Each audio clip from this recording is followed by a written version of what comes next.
सो hey guys, मेरा नाम है अनूप नायर और मैं वेलकम करता हूं आपको मेरे चैनल पे। आज हम बात करने वाले हैं कोरोना वायरस के होम रेमेडीज, उसका प्रिवेंशन और उसका प्रिकॉशन।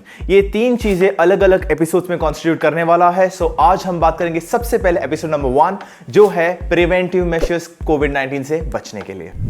सो गाइस, बहुत सारे स्टेट्स में लॉकडाउन रीइनिशिएट हो चुका है। मुंबई और दिल्ली जो लॉकडाउन के हॉटस्पॉट्स बन चुके हैं कोविड-19 के लिए, यहां पे भी लॉकडाउन लिफ्ट अप हुआ है कुछ लिमिटेशंस के साथ। पर गाइस प्लीज समझिए, लॉकडाउन लिफ्ट अप हुआ है, कोरोना वायरस नहीं। आप आज भी अनसेफ हो इस वायरस से। ये वायरस आपको अफेक्ट कर सकता है, आपको बीमार कर सकता है और कुछ केसों में ये वायरस जानलेवा भी हो सकता है। इस बीमारी को आपको समझना बहुत ही ज़रूरी है। इंटरनेट और न्यूज़ में कोविड-19 के बारे में बहुत सारी इन्फॉर्मेशन अवेलेबल है, मगर मैं आपसे उस इन्फॉर्मेशन के बारे में नहीं बात करना चाहता। मैं बात करने वाला हूँ इस इन्फॉर्मेशन के प्रति आप घर पे क्या प्रिकॉशंस ले सकते हैं जिससे आप खुद को सेफ रख सकते हैं और आपके घर पे कोई भी कोविड-19 पॉजिटिव पेशेंट है उनकी देखभाल कैसे कर सकते हैं और खुद को उनसे सेफ कैसे रख सकते हैं। सो शुरू करते हैं आज के कंटेंट के लिए। Let's go for it. 10 precaution methods जिससे आप खुद को और अपने फैमिली को सेफ रख सकते हैं। जैसे कि पॉइंट नंबर 1, खुद का बचाव करना, सोशल डिस्टेंसिंग। गाइस 6 फीट या 1.8 मीटर का डिस्टेंस मेंटेन करना बहुत ही ज़्यादा ज़रूरी है। मेडिकल प्रोफेशनल्स और गवर्नमेंट इस प्रोटोकॉल को फॉलो करना क्यों बता रहे, कभी सोचा है आपने? क्योंकि कोविड-19 एक हेवी डेंसिटी वायरस है, इसका एयर में फैलना नामुमकिन है। मगर आप किसी कोविड-19 पॉजिटिव पेशेंट के कांटेक्ट में या कंटामिनेशन रेडियस में आ रहे हो, सो आप इसे इन्फेक्ट हो सकते हो। करके ये प्रोफेशनल्स हमें बता रहे हैं कोविड-19 के बचाव के लिए सोशल डिस्टेंसिंग मेंटेन कीजिए। शायद आप इस वायरस से लड़ सकते हो मगर आपका फैमिली नहीं। पॉइंट नंबर 2, गाइस जब आप बाहर निकलते हो, आप अपने पहचान वाले या आपके दोस्तों को मिलते हो, आप उन्हें हग करते हो या उनसे हैंडशेक करते हो, आप ये सोच रहे हो वो भी सेफ्टी मेंटेन कर रहे हैं कोविड से बचने के लिए, मगर आप नहीं जानते वो एक कैरियर हो सकते हो और आप भी। क्यों रिस्क लेना? सो बेटर है हम इंडियन सभ्यता के हिसाब से नमस्ते का उपयोग करेंगे और सेफ्टी मेंटेन रखेंगे। Guys point number 3, immune system. ये आप अपने इम्यून सिस्टम को बहुत ही अच्छी तरीके से जानते हैं कि आपको किस कंडीशन से आपको इन्फेक्ट हो सकता है, क्या मेडिकल सिचुएशंस आपको अनफिट रख सकता है। गाइस कोविड-19 एक ऐसी बीमारी है जो एज कैटेगरी को देखकर नहीं इन्फेक्ट करता। ये किसी भी इंसान को जिसका इम्यून सिस्टम बहुत ही वीक हो उन्हें इन्फेक्ट कर सकता है। अगर आपको लगता है आपका इम्यून वीक है, सो प्लीज़ बाहर ना जाइए। आपके पहचान वाले, आपके दोस्त आप तक ग्रोसरीज या इंपॉर्टेंट एम्यूनिटीज़ का आप तक इस अवेलेबिलिटी ला सकते हैं। ये बहुत ही ज़्यादा इंपॉर्टेंट है कि आप लोगों से ना मिले, बिकॉज ये आपको इन्फेक्ट कर सकता है।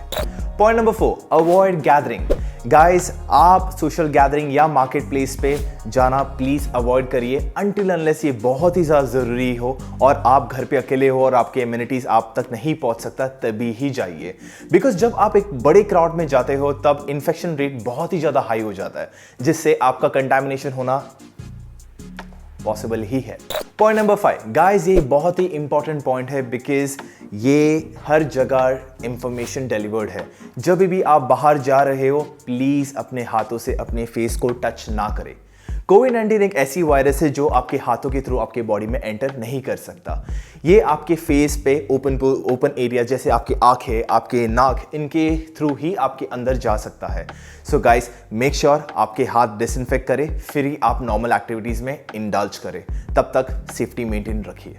पॉइंट नंबर 6, गाइस जब भी आप घर पे आते हो बाहर से होकर, प्लीज़ सबसे पहले जाकर अपने हाथ धोइए। घर पे किसी भी व्यक्ति को हाथ ना लगाइए बिकॉज इससे इन्फेक्शन फैल सकता है। एक अल्कोहल बेस्ड हैंड सैनिटाइजर या हैंड वॉश का उपयोग कीजिए बिकॉज इससे कोरोना वायरस की फैलने की क्षमता बहुत ही कम हो जाती है। और अगर आप एक कंटामिनेटेड जोन से होकर आ रहे हो, सो आप रिस्क ना लीजिए। प्लीज़ जाकर शावर ले लीजिए और अपने कपड़े धोने में डाल दीजिए। आप डिटर्जेंट के साथ एक कैप स्मॉल डेटॉल भी ऐड कर दीजिए जिससे सेफ्टी मेजर्स और भी मेंटेन हो सकती है। पॉइंट नंबर 7, गाइस जब भी आप घर पे आते हो बाहर से होकर, आपको अपनी चीज़ों को डिसइंफेक्ट करना बहुत ही ज़्यादा ज़रूरी है। जैसे कि specs, keys, wallets, female handbags, shoes और आपकी ग्रोसरीज अगर आप शॉपिंग करके आ रहे हो। गाइस WHO के हिसाब से फूड के थ्रू या पानी के थ्रू कंटामिनेशन होने की चांसेस बहुत ही ज़्यादा कम है, मगर precaution is better than cure. सो हम जानते हैं ग्रोसरीज को कैसे डिसइंफेक्ट करते हैं, हम उसके बारे में अब बात करेंगे। फ्रूट्स, वेजिटेबल्स, पेरिशेबल आइटम्स, ये चीज़ों को डिसइंफेक्ट करना बहुत ही आसान है, मगर गाइस प्लीज़ सोप या डिटर्जेंट प्लीज़ यूज़ ना करिए खाने वाले पेरिशेबल आइटम्स को डिसइंफेक्ट करने के लिए, बिकॉज इससे इन्फेक्शन हो सकता है और फूड पॉइजनिंग भी हो सकता है। आप इन चीज़ों को डिसइंफेक्ट कर सकते हो थ्रू रनिंग वाटर, और एक ब्रश का इस्तेमाल कीजिए। इन फ्रूट्स और इन सब्जियों को अच्छे से रब करिए, वॉश कीजिए रनिंग वाटर में और उसे निकालिए। कुछ सब्जियां जैसे लीफी वेजिटेबल्स है, उन्हें इस तरीके से डिसइंफेक्ट करना बहुत ही मुश्किल है। तब हम क्या कर सकते हैं, हम एक कंटेनर में कुछ अमाउंट में पानी और विनेगर डाल सकते हैं और उसमें इन वेजिटेबल्स को 5 से 6 मिनट तक छोड़ सकते हैं। जब वो हो जाए तब उन्हें बाहर निकल के रनिंग वाटर में एक बार धोकर इन्हें सुखाने में डाल सकते हैं, जिससे डिसइंफेक्शन करना बहुत ही आसान हो सकता है और आप इन चीज़ों को वापस स्टोर कर सकते हैं।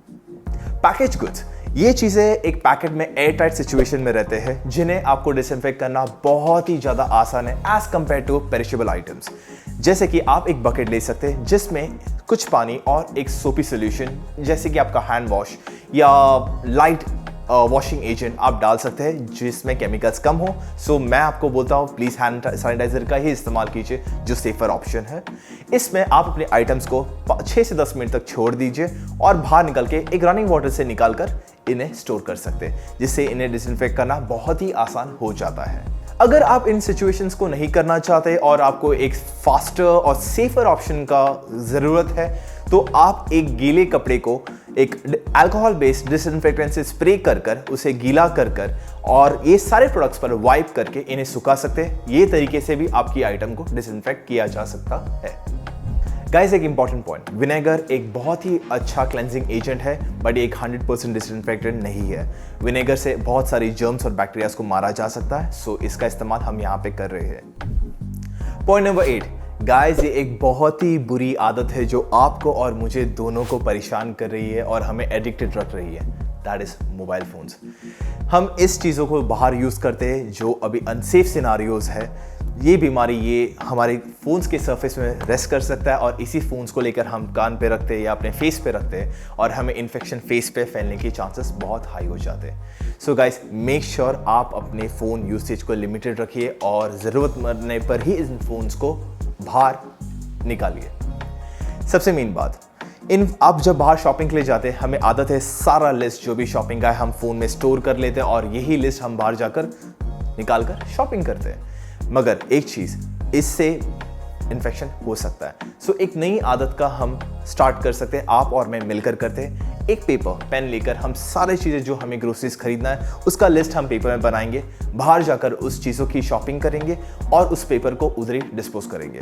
सो हमें इन्फेक्शन फैलने के चांसेस बहुत कम हो जाते हैं। और अगर आपको फ़ोन यूज़ करना ही है, सो लेट्स गो कैशलेस। जब आप पेमेंट करोगे, so make it a cashless payment, कि आपका कॉन्टैक्ट उस बंदे से जो वहाँ पे काउंटर में है कम होगा और कैश का इंटरेक्शंस बहुत ज़्यादा कम रहेगी, जिससे इन्फेक्शन फैलने के चांसेस और भी कम हो जाते हैं। So make a smart choice. So guys, ये 8 पॉइंट्स है प्रिवेंटिव मेजर्स जो आपको याद रखने हैं, फॉलो करना है और मेक श्योर कीजिए आपके घर पे सभी लोग इसे बड़े रिगरसली फॉलो करें। पॉइंट नंबर 9 और 10 जो मास्क रिलेटेड है, जिसके बारे में मैंने अभी बात नहीं किया है, वो पार्ट 2 वीडियो में हम कॉन्स्टिट्यूट करेंगे, बिकॉज एक बड़ा वाइड टॉपिक है और उसे कवर करना बहुत ही ज्यादा इंपॉर्टेंट है। सो फिर मिलते हैं पार्ट नंबर 2 के साथ। धन्यवाद।